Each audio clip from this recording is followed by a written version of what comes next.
Alors, on va parler un petit peu de la forme de cette- de ce récit, de cette narration.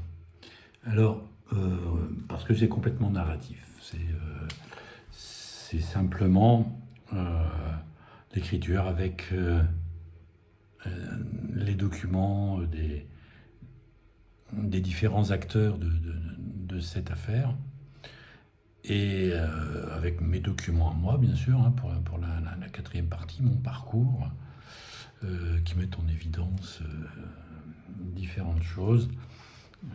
Le déni de justice au sommet de l'État, et puis comment je me suis rendu compte que, euh, que des contre-vérités avaient été diffusées, etc. Donc c'est très narratif. Pour ce qui est de l'Afrique, c'est aussi très narratif avec le témoignage des différentes personnes. Donc ça se lit très bien. Le retour que j'en ai jusqu'à présent, c'est que l'écriture est fluide, simple, factuelle, c'est très factuel, euh, toujours objectif. Euh, et puis, euh, et puis on se laisse porter par l'écriture. Voilà pour les retours que j'en ai pour le moment. Euh, donc avec cette forme, on arrive progressivement au fond de cette histoire.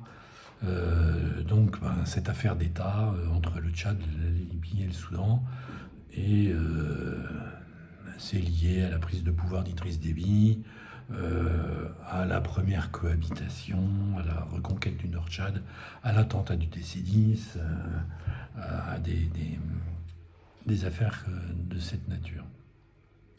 Voilà. Euh, donc, eh bien, ce qu'il faut aussi retenir, c'est que j'ai des documents, que j'ai des documents à transmettre, et que l'écriture de ce livre a principalement pour but de témoigner de ces documents en les contextualisant, et de témoigner bien sûr aussi de la mémoire de mon frère. Voilà les grandes lignes de ce récit.